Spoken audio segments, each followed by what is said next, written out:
उठो जागो और तब तक ना सो जब तक अपने लक्ष्य को प्राप्त ना कर लो।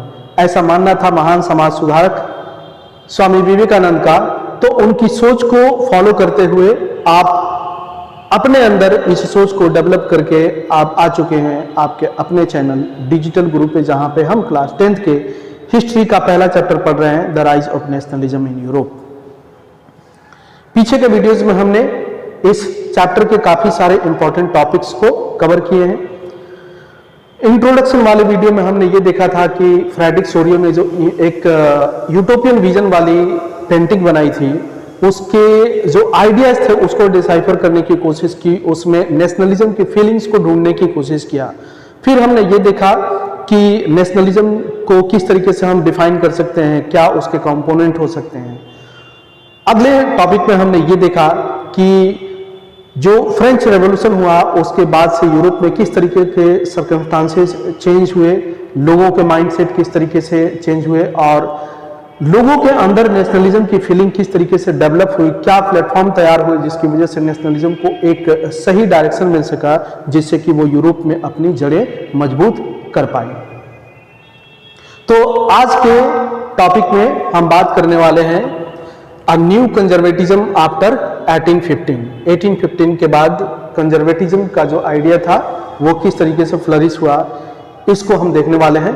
तो इस टॉपिक को स्टार्ट करने से पहले आपसे एक छोटा सा रिक्वेस्ट कि अगर आप हमारे चैनल पे पहली बार आए हैं तो नीचे सब्सक्राइब बटन है, उसको प्रेस करके चैनल को सब्सक्राइब कर लीजिए, बेल आइकन प्रेस कर लीजिए ताकि आपको नए वीडियोस के नोटिफिकेशन जल्द से जल्द मिल सके।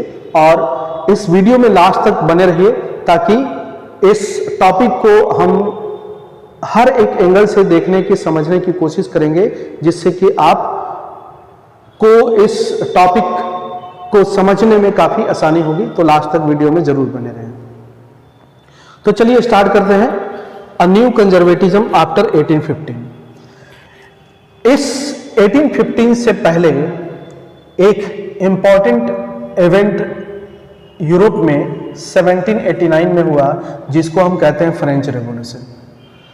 तो अगर हम इस पूरे टाइम पीरियड को देखें 1789 से 1815 एंड 1815 के बाद, तो ये जो 1789 के पहले का टाइम है इसको हम कहते हैं प्री रिवोल्यूशनरी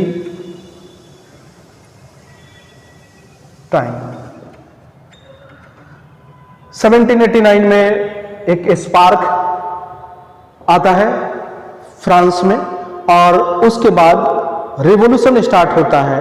1789 से 1815 का जो जर्नी है फ्रांस में भी और पूरे यूरोप में काफी अप्स एंड डाउन्स के सोशल, इकोनॉमिक, पॉलिटिकल एंगल से अगर हम देखें तो काफी ज्यादा उतार चढ़ाव से भरा हुआ, एडवेंचर से भरा हुआ ये टाइम है।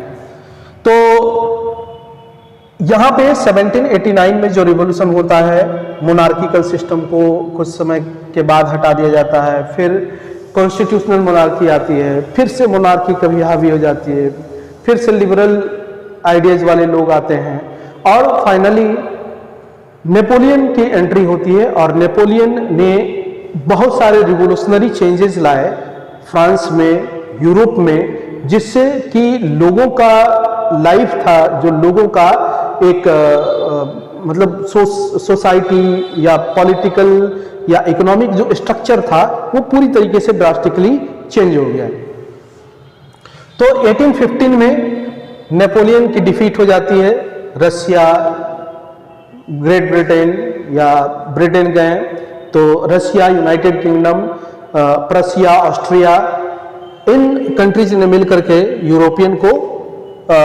नेपोलियन को हरा दिया। और ये नेपोलियन की डिफीट एक टर्निंग पॉइंट थी यूरोप की हिस्ट्री में। और यहां से 1815 के बाद से कंजर्वेटिज्म आइडिया फिर से डोमिनेट हो गई और एक नए फॉर्म में आई। तो इसीलिए इस टॉपिक का नाम है अ न्यू कंजर्वेटिज्म आफ्टर 1815।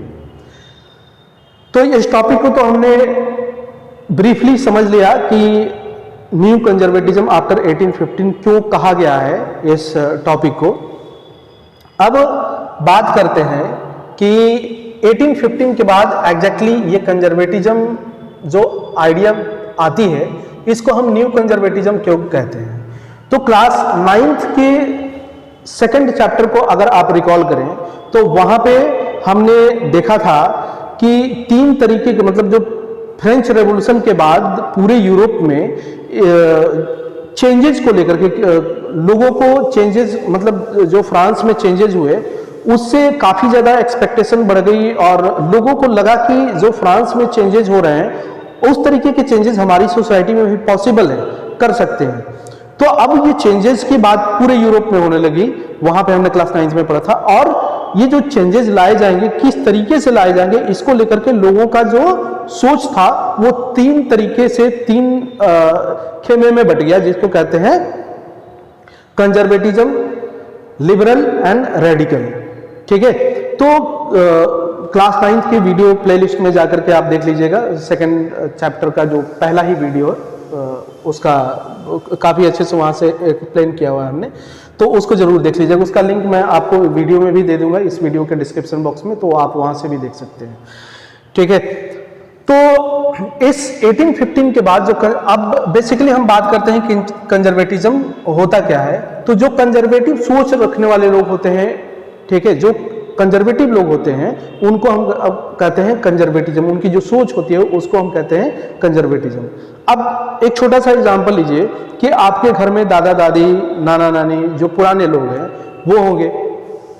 आज का नया ट्रेंड है फैशन, मतलब जीन्स पहनती हैं लड़कियां, या फिर मतलब कुछ मॉडर्न ड्रेसेस जो इंडियन वेस्टर्न ड्रेसेस हैं उनको मिक्स करके नया जो फैशन ट्रेंड चल रहा है।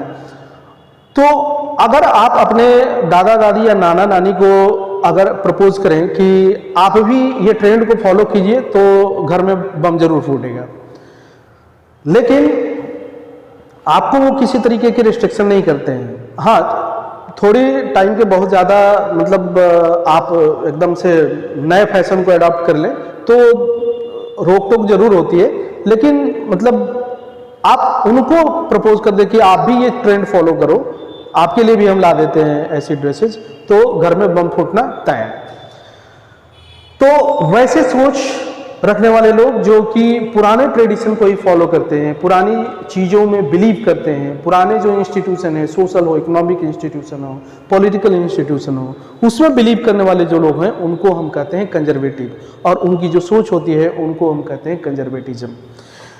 तो यूरोप में 1789 से पहले भी लोग थे जो एक सोच रखते थे, और वो सोच थी कि जो पुराना सिस्टम है, राजे रजवाड़ों का सिस्टम है, मोनार्किकल सिस्टम है, ठीक है, या जो लिमिटेड पॉलिटिकल राइट्स है, वो सारी चीज़ें एज इट इज प्रिजर्व रखनी चाहिए। तो यहाँ पे देखिए पॉइंट बाई पॉइंट हम देखते हैं। In 1815 Napoleon was defeated, European governments were driven by the spirit of conservatism. 1815 में नेपोलियन की डिफीट हो जाती है, नेपोलियन हार जाता है, नेपोलियन का टाइम यहीं से खत्म हो जाता है। उसके बाद क्या होता है कि पूरे यूरोप में जो गवर्नेंस है, जो सिस्टम है गवर्नमेंट का, उसमें क्या चीज हावी हो गई, कौन सी आइडियोलॉजी हावी हो गई, वहां पे आइडियोलॉजी हावी हो गई कंजर्वेटिज्म की। अब ये कंजर्वेटिज्म है क्या, कंजर्वेटिव्स है कौन, ब्रीफ में तो अभी मैंने बता दिया आपको। अब यहां पे देखते हैं कि हु वेयर कंजर्वेटिव्स, ये काफी ज्यादा इंपॉर्टेंट है। So they believed in established traditional institutions of state and society. मतलब क्या है कि जो पहले से इंस्टीट्यूशन चले आ रहे हैं, ठीक है, जो मतलब सोशल मान्यता उसको मिल चुकी है, वैसे इंस्टीट्यूशंस को कैरी करना, ठीक है। Believed in established traditional institutions of state and society. The monarchy, अब कौन से इंस्टीट्यूशंस, सोशल या पॉलिटिकल इंस्टीट्यूशंस, किस तरीके के पॉलिटिकल इंस्टीट्यूशंस की बात कर रहे हैं जिसको कैरी करना चाहते हैं ये मोनार्किकल सिस्टम। मतलब हमने क्या देखा था, 1789 से 1815 के बीच में लिबरल गवर्नमेंट आ गई थी, गवर्नमेंट बाय चॉइस आ गई थी, लोगों के पसंद से गवर्नमेंट आती थी, लोग तय करते थे कि किस तरीके की गवर्नमेंट होगी। तो उसको खत्म करके क्या चाहते थे कि फिर से मोनार्किकल सिस्टम आ जाए। चर्च, फ्रेंच रेवोल्यूशन के बाद ये चर्च का जो डोमिनेंस था उसको समाप्त कर दिया गया था, फिर से उसको रिवाइव करना चाहते थे। सोशल हायरार्की, हमने फ्रेंच रेवोल्यूशन में पढ़ा था, first state, second state, third state, एक हायरार्की। मतलब हायरार्की का क्या मतलब होता है, कुछ ऊंचे वर्ग के लोग होंगे, मिडिल क्लास के लोग होंगे, फिर नीचे वर्ग के लोग होंगे। तो ये जो सोशल हायरार्की थी जो फ्रेंच रेवोल्यूशन के बाद खत्म हो चुकी थी, उसको फिर से रिवाइव किया जाए। Property and family should be preserved, मतलब जो धन दौलत है, संपत्ति है, वो सबके पास ना हो, गिने चुने लोगों के पास हो। फैमिली इंस्टीट्यूशंस को प्रिजर्व किया जाए। ये सोच थी कंजर्वेटिव्स लोगों की, ऐसी सोच थी कंजर्वेटिव्स लोगों की। लेकिन क्या 1815 के बाद भी इसी तरीके की सोच रखने वाले थे? नहीं। 1815 के बाद इनकी सोच में कुछ मॉडिफिकेशन आता है। क्या मॉडिफिकेशन आता है कि जो चीजें इनके लिए बेनिफिशियल है, जो इनको फायदा पहुंचा सकती है, उनको मॉडिफाई करके, जैसे मोनार्किकल सिस्टम है, चर्च है, सोशल हायरार्की है, तो ये as it is pre revolutionary time में जो जिस तरीके का समाज था, जिस तरीके की सोसाइटी थी, वैसे ही नहीं रखना है एज इट इज, उसमें कुछ मॉडिफिकेशन करना है। मॉडिफिकेशन करने के बाद ये जो ऑलरेडी मॉडिफाई कर चुका था नेपोलियन, उन चीज़ों को अडॉप्ट कर लेना है जो कि उनके लिए फायदेमंद है, और बाकी जो ट्रेडिशनल चीज़ें हैं उसको एज इट इज कंजर्व करना है, as it is carry forward करना है। ठीक है, इसलिए भी इस टॉपिक का नाम रखा गया है अ न्यू कंजर्वेटिज्म आफ्टर 1815। तो अब हम चलते हैं अपने अगले पॉइंट को और वहां पे देखते हैं। तो अब हम आते हैं अपने अगले पॉइंट पे कि most conservatives did not propose a return to the society of pre revolutionary days. मतलब क्या है, अभी जैसे हमने बताया कि जो कंजर्वेटिव्स थे पुराने ट्रेडिशनल इंस्टीट्यूशन में बिलीव करते थे, उस इंस्टीट्यूशन को फिर से रिवाइव करना चाहते थे, रिजुविनेट करना चाहते थे। लेकिन जितने भी कंजर्वेटिव्स थे वो सबकी सोच ऐसी नहीं थी। कुछ क्या, ज़्यादातर जो कंजर्वेटिव्स थे उनकी सोच इस टाइम पे 1815 के बाद क्या थी कि they did not propose a return to society of pre revolutionary days. Pre revolutionary days मतलब 1789 से पहले जिस तरीके का सोशल, पॉलिटिकल, इकोनॉमिक स्ट्रक्चर था यूरोप में, उस तरीके की व्यवस्था में कंप्लीटली वैसे ही इंस्टीट्यूशन में फिर से नहीं चले जाना है। अभी हमने बताया आपको कि जो चीज़ें उनके लिए फायदेमंद हो सकती हैं, जो इंस्टीट्यूशंस या उस इंस्टीट्यूशन में कुछ मॉडिफिकेशन की ज़रूरत है जो कि अब उनके लिए फायदेमंद हो सकती है, उन चीज़ों को अडॉप्ट करना है। बाकी जो चीज़ें हैं पुरानी चलती रहेंगी। They realise that modernisation initiated by Napoleon could strengthen traditional institutions like the monarchy. क्या सोच थी कि इनिशिएटिव लिए गए थे किसके द्वारा? नेपोलियन बोनापार्ट के द्वारा। आपने देखा था पिछले टॉपिक्स में कि नेपोलियन या फ्रेंच रेवोल्यूशन वाला जो टॉपिक पढ़ा था, चैप्टर पढ़ा था क्लास 9th में, वहाँ पे आपने देखा था कि नेपोलियन ने किस तरीके के इनिशिएटिव लिया और किस तरीके से उसने फ्रांस की सोसाइटी को, किस तरीके से यूरोप की सोसाइटी को, या यूरोप में जहाँ जहाँ उसने अटैक किया वहाँ किस तरीके के इनिशिएटिव लिए लोगों के लाइफ को ड्रास्टिकली चेंज कर दिया। तो इन कंजर्वेटिव्स का ये मानना था कि जहाँ पे नेपोलियन ने मॉडर्नाइजेशन के स्टेप्स लिए थे, जो इनिशिएटिव लिए थे, उसके जो अच्छे आउटकम निकले थे, जो चेंजेस आए थे, जो पॉजिटिव चेंजेस दिखे थे लोगों को, वो चीज़ें अगर हम अडॉप्ट कर लेते हैं तो इससे क्या होगा, some institutions like monarchy will be strengthen. कैसे मोनार्की कैसे स्ट्रेंथन हो जाएगी इससे? तो देखिए कि it could make state power more effective and strong. मतलब क्या है कि अगर जो पुराने सिस्टम थे उसको हम कुछ मॉडर्नाइजेशन के साथ अडॉप्ट करें तो इससे क्या होगा कि जो स्टेट का पावर है, मतलब मोनार्क जो आएगा उसकी जो पावर है वो इफेक्टिव हो जाएगी और ज़्यादा स्ट्रांग हो जाएगी। कैसे हो जाएगी वो चीज़ें हम देखते हैं अगले पॉइंट में कि अ मॉडर्न आर्मी, मतलब क्या है कि प्री रिवोल्यूशनरी टाइम से पहले जो आर्मी होती थी मोनार्क के पास, वो मॉडर्नाइज नहीं थे, पुराने हथियार थे, आउटडेटेड हथियार थे। ठीक है, सेना जो थी, जो आर्मी थी, उसको वेल ट्रेंड आर्मी नहीं थी। नेपोलियन बोनापार्ट या रिवॉल्यूशन के बाद की आर्मी जो थी उसको मतलब वेल ट्रेन किया गया, नए इक्विपमेंट्स लाए गए, नए वेपन्स लाए गए। तो इससे क्या हुआ कि वो आर्मी 1789 के बाद की जो आर्मी थी वो काफ़ी ज़्यादा पावरफुल थी। It was more powerful in comparison to the pre revolutionary army. तो वही जो आर्मी मिल जाए मोनार्क को, जो इस 1815 के बाद मोनार्किकल सिस्टम इस्टेब्लिश करने के बाद जो कंजर्वेटिव कर रहे हैं, तो ये जो मॉडर्नाइज आर्मी मिलेगी उसका पावर बढ़ेगा या नहीं बढ़ेगा? आप खुद सोच के देखिए। एन एफिशिएंट ब्यूरोक्रेसी क्या था पहले 1789 से पहले? किस तरीके की व्यवस्था थी कि मोनार्क होता था, मोनार्क के गिने चुने ऑफिसर्स होते थे, और वो जो ऑफिसर्स होते थे वो राजा की या मोनार्क की जी हजूरू करके ही अपना घर चलाते थे और अपनी खजाना भरते थे। लेकिन 1789 के बाद जो ब्यूरोक्रेसी आई या नौकरशाही कहें या जो ऑफिसर्स कहें, ठीक है, जो कि पूरा एडमिनिस्ट्रेशन देखते थे, वो एफिशिएंट ब्यूरोक्रेसी थी। मतलब क्या था, उसको वेल ट्रेंड किया गया था। तो अगर एक जो मोनार्क पहले 1789 से पहले था, उस मोनार्किकल इंस्टीट्यूशंस को अगर ला करके और मॉडर्नाइज ब्यूरोक्रेसी दे दी जाए तो उसकी पावर बढ़ेगी या नहीं बढ़ेगी? ऑब्वियसली बढ़ेगी। डायनेमिक इकोनॉमी, डायनेमिक इकोनॉमी का मतलब क्या है कि पहले क्या था, बहुत सारे ट्रेड रिस्ट्रिक्शंस थे और free movement of goods and services नहीं था।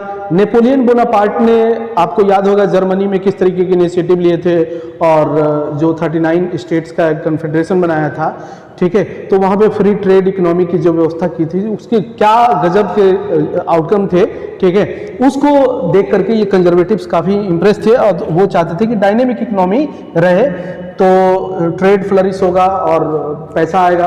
तो पैसा हर कोई चाहता है, तो वो पैसे मतलब जहाँ से सोर्स ऑफ इनकम हो सकता है उन चीज़ों को मॉडर्नाइज करके ये अडॉप्ट करना चाहते थे। कौन? Conservatives. The abolition of feudalism, ये टर्म जो है ना, फ्यूडलिज्म, ये आपको जब भी यूरोपियन हिस्ट्री पढ़ेंगे बार बार परेशान करेगा। तो इसको समझ लीजिए कि फ्यूडलिज्म क्या है। कि यूरोप में एक तरीके की व्यवस्था थी कि जैसे मान लीजिए कि एक राजा है और राजा की बहुत बड़ी टेरिटरी है, मान लीजिए कि ये बहुत बड़ी टेरिटरी है उसके पास, तो वो पूरी टेरिटरी को खुद तो देख नहीं सकता।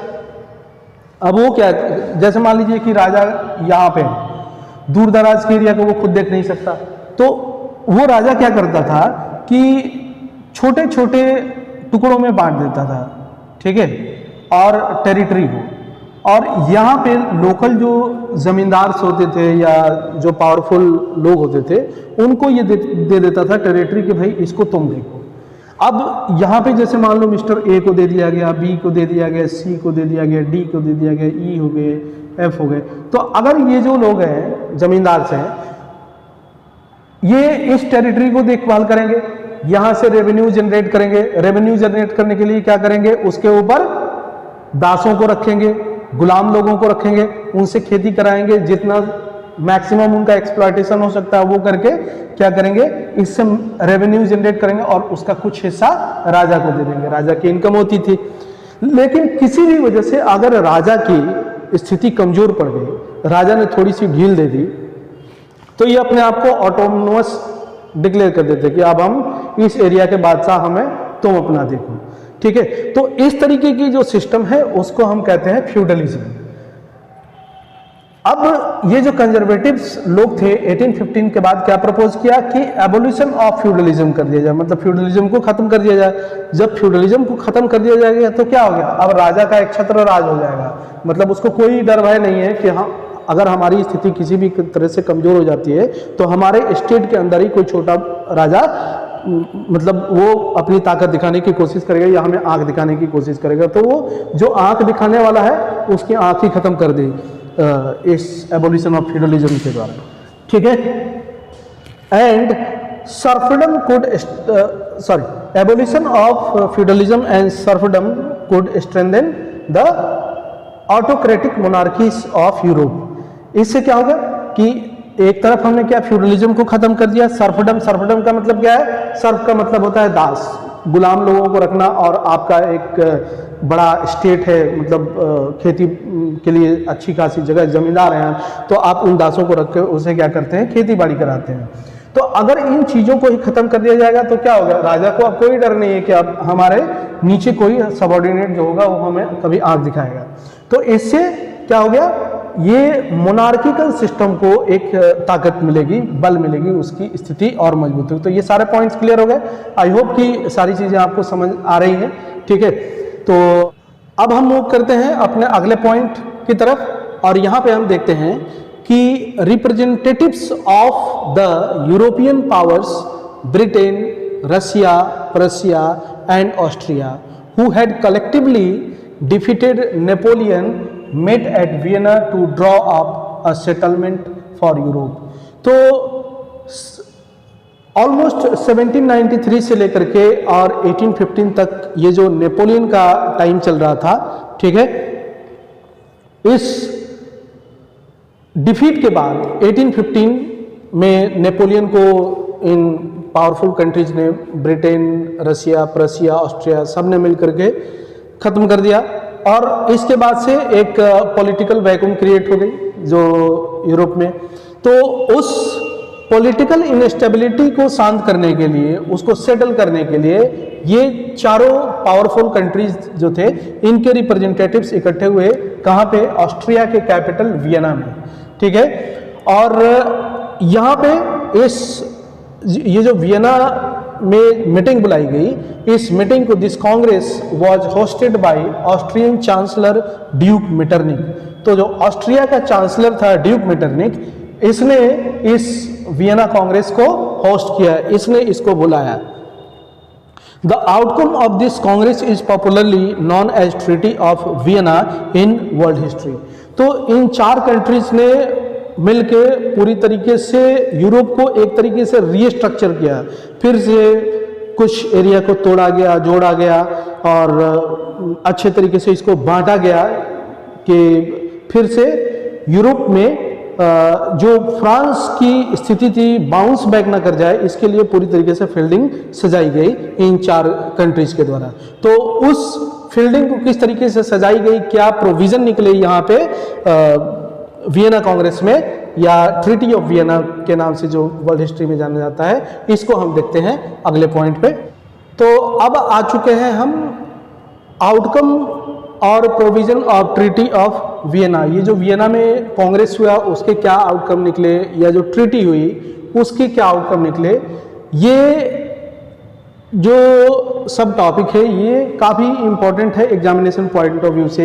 एग्जाम में डायरेक्ट यहाँ से सवाल आता है, सो मस्ट पे अटेंशन हियर, और इसको बार बार आप प्ले करके देखिएगा। ये टॉपिक ही अपने आप में काफ़ी इंपॉर्टेंट है, board exam point of view से काफ़ी सारे क्वेश्चन आते हैं यहाँ से। तो सबसे पहला जो प्रोविजन था कि Bourbon dynasty was restored to power, very important, ठीक है। ऑब्जेक्टिव क्वेश्चन में भी आता है कि वियना, ट्रीटी ऑफ वियना में प्रोविजन जो थे उसके अकॉर्डिंग फ्रांस में कौन सी डायनेस्टी की सरकार फिर से बनाई गई, या कौन सी डायनेस्टी को रिस्टोर किया गया, बर्बन डायनेस्टी। इस नाम से की टेबल्स भी आता है, तो आई होप कि सभी बच्चे इसको जानते होंगे, काफ़ी पॉपुलर है ये ब्रांड। तो Bourbon dynasty was restored to power. France lost the territories it had annexed under Napoleon.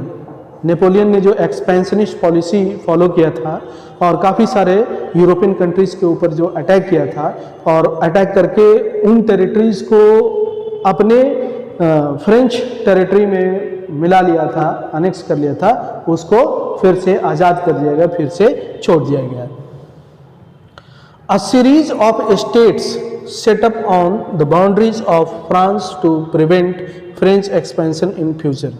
भाई देखो, सबसे पहले क्या होता है कि क्रिकेट सभी बच्चे देखते हैं, और वहाँ पे अगर कोई एग्रेसिव बैट्समैन आ जाता है तो जो अपोनेंट टीम होती है उसका कैप्टन सबसे पहले क्या करता है कि उसको चारों तरफ से घेर लेता है, ऐसी फील्डिंग सजाता है, ऐसी फील्डिंग सजाता है कि वो जहाँ शॉट मारे तो बाउंड्रीज तो रोक ही लिया जाए और साथ के साथ उसके आउट होने के भी चांसेस उतने ही प्रबल होते हैं। तो उसी तरीके से क्या किया गया, यहाँ पे एक बाउंड्रीज मतलब एक सीरीज बनाई गई और एक बाउंड्री क्रिएट कर दी गई फ्रांस को, जिससे कि जो फ्रांस ने नेपोलियन के टाइम पे जिस तरीके का एग्रेशन दिखाया था, वो एग्रेशन को आने वाले टाइम में कभी भविष्य में फिर नेपोलियन के जैसा अगर कोई शासक आता है तो उस तरीके की पॉलिसी फिर से अडॉप्ट ना कर पाए। इसके लिए क्या किया गया, a series of state set up on the boundaries of France to prevent French expansion in future. तो इन 4 कंट्रीज ने, ब्रिटेन, रसिया, ऑस्ट्रिया और प्रशिया ने मिलकर के ऐसी फील्डिंग सजाई कि अब कभी फिर दोबारा फ्रांस उठ खड़ा ना हो, और उसके चारों तरफ ऐसे स्टेट्स क्रिएट कर दिए, ऐसी स्टेट्स को मतलब अरेंज किया गया जिससे कि फिर कभी दोबारा फ्रांस बाउंस बैक ना कर पाए। तो इसी फील्डिंग को हम देखते हैं यहाँ पे कि kingdom of Netherlands which included Belgium was set up in north. France के नॉर्थ साइड में क्या कर दिया गया, kingdom of kingdom of Netherland और उसके साथ बेल्जियम को जोड़ करके नॉर्थ साइड में बिठा दिया गया कि भाई तुम इधर से देखो फ्रांस को। Geneva part of Switzerland and was added to Piedmont in the south. South में क्या कर दिया गया, जेनेवा को बिठा दिया गया कि साउथ से तुम देखो।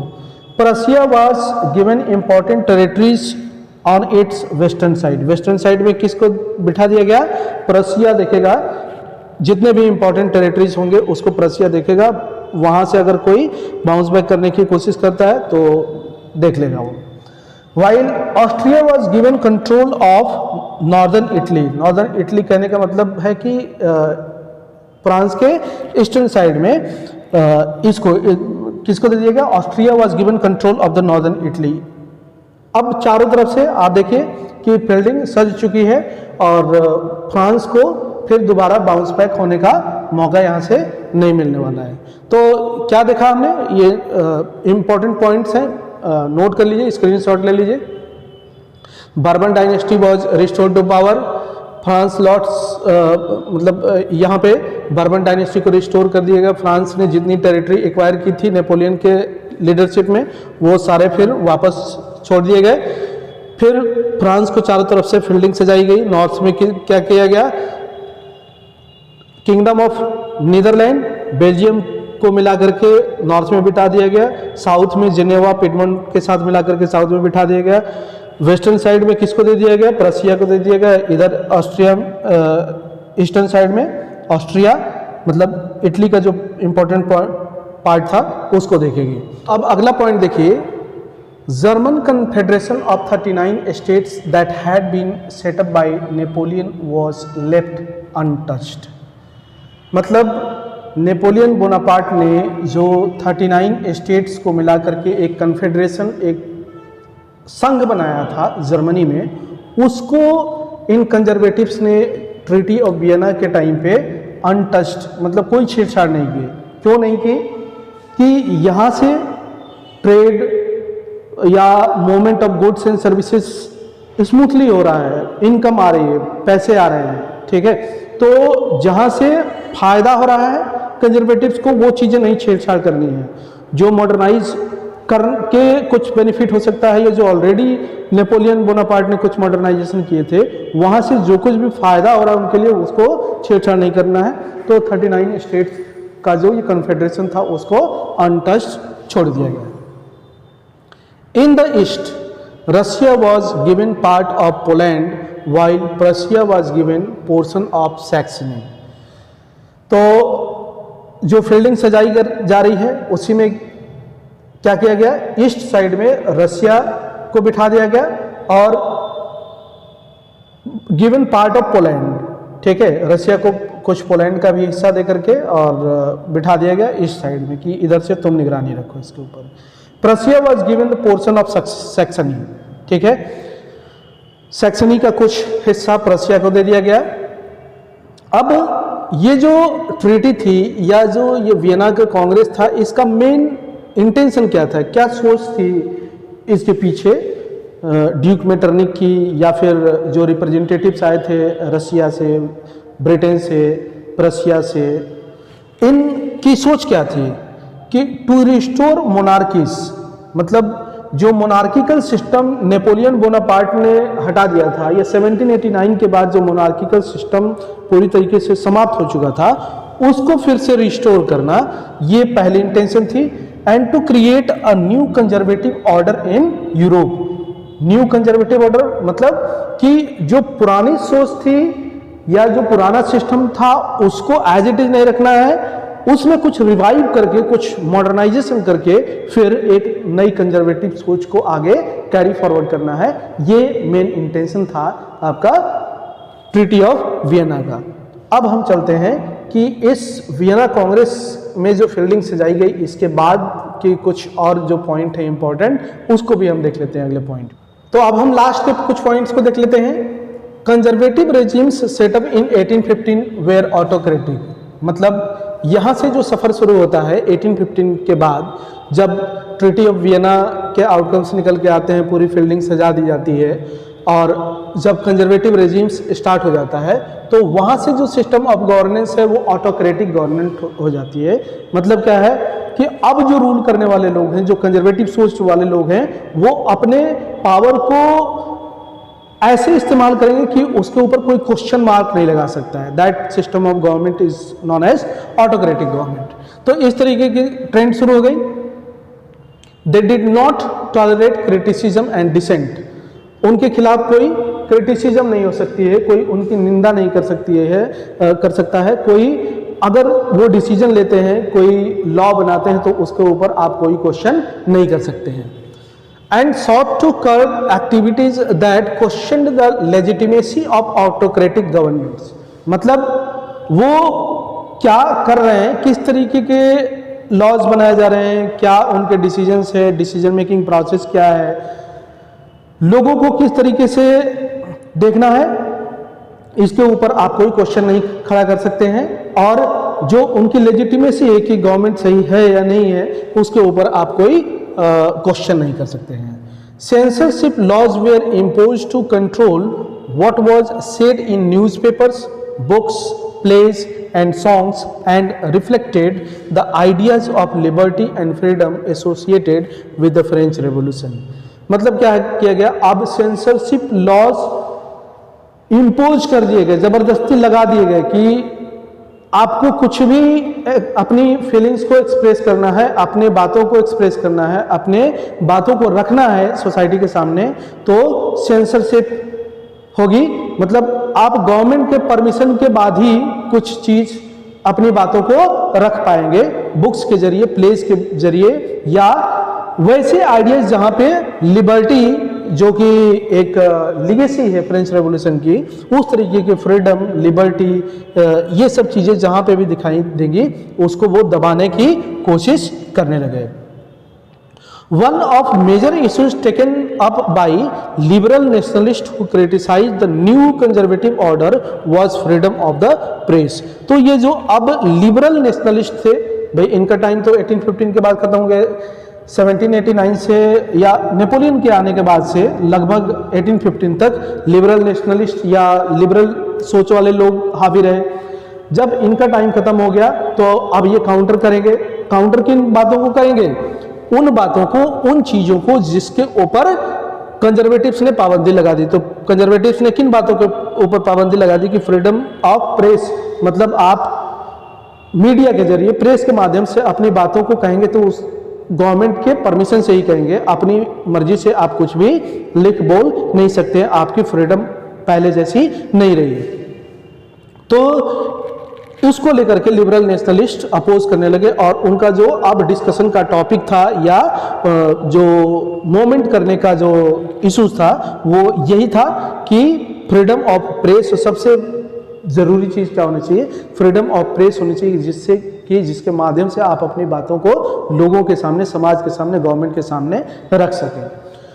तो आई होप कि ये टॉपिक आपको पूरी तरीके से क्लियर हो गया होगा, और कुछ भी अगर डाउट रह जाते हैं तो आप कमेंट सेक्शन में कमेंट करके ज़रूर पूछ सकते हैं। वीडियो कैसा लगा आप कमेंट सेक्शन में कमेंट करके ज़रूर बताएंगे। अगला जो टॉपिक है द रिवोल्यूशनरी, उसको लेकर के हम जल्द ही आने वाले हैं, और जल्द से जल्द हमारी कोशिश होगी कि इस चैप्टर को जितना जल्दी से जल्दी ख़त्म किया जा सके। काफ़ी लेंदी चैप्टर है ये और एग्जामिनेशन पॉइंट ऑफ व्यू से काफ़ी इम्पोर्टेंट भी है, नॉलेज पॉइंट ऑफ व्यू से भी काफ़ी इम्पोर्टेंट है। तो आप हमारे चैनल पे बने रहिए और भी हमारे चैनल पे कई मोटिवेशनल वीडियोस भी हैं, उसको भी आप देख सकते हैं और रेगुलर बेसिस पे हम मोटिवेशनल वीडियोस भी लेकर के आने की कोशिश करेंगे, जिससे कि आपको जीवन में कुछ अच्छा करने की प्रेरणा मिले। कुछ अगर आपके पास, अगर आपके मन में या आपके आसपास किसी भी तरीके की निगेटिविटी आ रही है तो उसको हम उन मोटिवेशनल वीडियोस से दूर करने की ज़रूर कोशिश करेंगे। तो आप हमारे साथ बने रहिए। डिजिटल गुरु चैनल पे आने के लिए और यहाँ बने रहने के लिए धन्यवाद। बहुत जल्द मिलते हैं अगले वीडियो में।